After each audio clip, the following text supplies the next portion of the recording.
አዎ ታሪክ ሁልጊዜ በድል አድራጊዎች ብቻ አይጻፍም። አንዳንዴ በእሳት፣ አንዳንዴ በደም፣ አንዳንዴም በጽናት ይጻፋል። በ16ኛው መቶ ክፍለ ዘመን ኢትዮጵያ ወደ አመድነት ልትቀየር ጥቂት ቀርቷት ነበር። አንድ ግራኝ የተሰኘ የጦር መሪ፣ በሺዎች የሚቆጠሩ የሚነዱ አድባራትና ለህልውና የተደረገ የ15 ዓመታት መራር ጦርነት። ዛሬ የአህመድ ግራኝን ወረራ፣ የኢትዮጵያ ቤተክርስቲያን ዳግም ትንሣኤን እንተርካለን።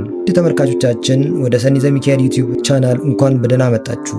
በ16ኛው መቶ ክፍለ ዘመን የኢትዮጵያ ተራራማ ምድር በደመና ብቻ ሳይሆን በደም ተሸፍኖ ነበር። ይህ ዘመን የሁለት ኃያላን ግብ ነበር። በአንድ በኩል የወጣቱ የአፄ ልብነ ድንግል ክርስቲያናዊ መንግስት፣ በሌላ በኩል ደግሞ ግራኝ በሚል ቅጽል ስሙ የሚታወቀውና የታሪክን አቅጣጫ የቀየረው የአህመድ ኢብን ኢብራሂም አልጋዚ ጦር ነበር። ይህ ጦርነት ተራ የድንበር ግጭት አልነበረም። የኢትዮጵያ ቤተክርስቲያን ህልውና የተፈተነበት፣ ጥንታዊ ቅርሶች የነደዱበትና የዓለም ኃያላን መንግስታት እነ ኦቶማን ቱርክና ፖርቱጋል እጃቸውን ያስገቡበት ዓለም አቀፋዊ ይዘት ያለው ክስተት ነበር።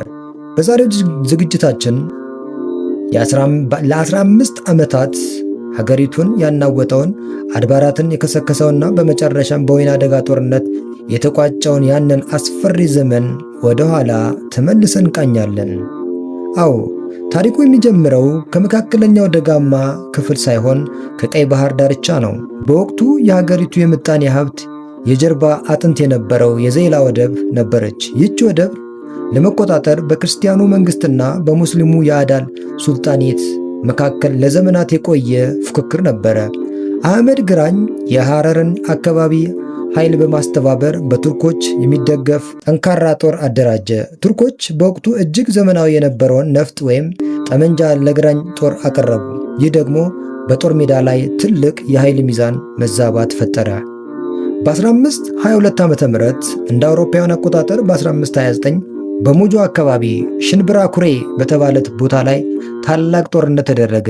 አፄ ልብነ ድንግል በቁጥጥር ብልጫ ቢኖራቸውም በግራኝ ጦር በኩል የነበረው የተኩስ ኃይል የክርስቲያኑን ሰራዊት አፈረካከሰው። ከዚህ ድል በኋላ የግራኝ ግስጋሴ ወደ ሰሜን ቀጠለ። ቤተ መንግስታትን፣ ቤተ ክርስቲያናትን ሲያቃጥሉ ንጉሡ አፄ ልብነ ድንግል ለ11 ዓመታት ከአንዱ ተራራ ወደ ሌላው ተራራ ሲሸሹ ቆዩ። በመጨረሻም የማይደፈር ምሽግ ወደ ሆነው ወደ ደብረ ዳሞ ገዳም አቀኑ። ንጉሡ አገራቸው ስትቃጠል እያዩ በሰው ሊደርስበት በማይችል ገደል ላይ ተገልለው በ1532 ዓ.ም እንደ አውሮፓውያን አቆጣጠር በ1540 በሐዘን ሕይወታቸው አለፈ። ጦርነቱ ከመጀመሩ በፊት አርቆ አሳቢዋ እቴጌ እሌኒ ነገሩ ክፉ እንደሚሆን ተረድታ ነበር። በመሆኑም ከፖርቹጋል መንግስት ጋር ዲፕሎማሲያዊ ግንኙነት ጀመረች። ፖርቹጋሎች በምናባቸው የሚስሉት ቄሱ ንጉሥ ዮሐንስ ፕሪስት ጆሃን ፍለጋ ኢትዮጵያን እንዳጋር መረጡ። መጀመሪያ ፍራንሲስኮ አልባሬዝ የተባለ ቄስ መርቶ የመጣው ቡድን ለ6 ዓመታት ሀገሪቱን ሰልሎ ቢወጣም እውነተኛው እርዳታ የመጣው ግን በ1533 ዓ.ም እንደ አውሮፓውያን አቆጣጠር በ1541 ነበረ። የቫስኮ ደጋማ ልጅ ክሪስቶፈር ደጋማ 400 ነፍጠኞችን ይዞ ምጽዋ ላይ ረገጠ። ይህ ጦር የአፄ ልብነ ድንግል ልጅ በሆነው በአፄ ገላውዲዮስ ለሚመራው ጦር ሰራዊት አዲስ ተስፋ ሆነ። በእነዚህ 15 ዓመታት ውስጥ የደረሰው ጥፋት በቃላት አይገለጽም። ታሪክ ጸሐፊው አረብ ፋቂህ እንደዘገበው እንደ ደብረ ሊባኖስ፣ አክሱም ጽዮን ያሉ ታላላቅ አድባራት በእሳት ጋዩ።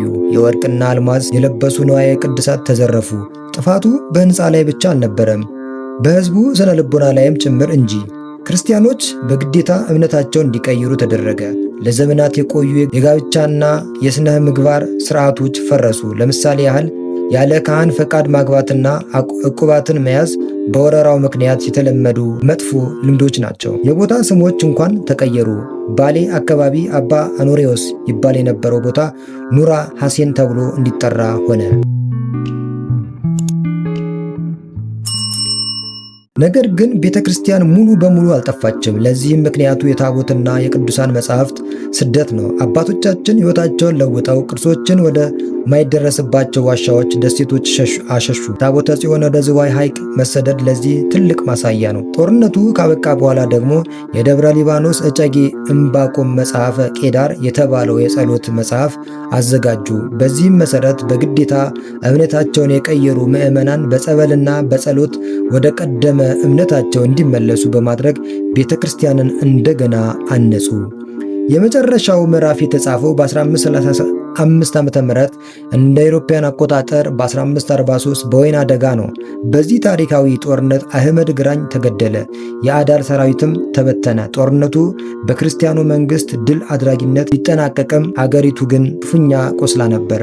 ዛሬ የምናያቸው ጥንታዊ ቅርሶች ያንን ሁሉ እሳት አልፈው የመጡ ናቸው። የአህመድ ግራኝን ጦርነት ጥፋትን ብቻ ሳይሆን የኢትዮጵያንን ጽናትና እምነት ለማዳን የተደረገ ተጋድሎ ለትውልድ አስተምሮ አልፏል። ይህ ታሪክ ዛሬ ላለነው ትውልድ ምን ያስተምረናል? ሀሳባችሁ ኮሜንት ላይ ተሳተፉ። ለተጨማሪ ታሪካዊ ቪዲዮዎች ሰብስክራይብ ማድረጋችሁ እንዳትረሱ። በቀጣይ እስከምንገናኝ ድረስ ይቆየን።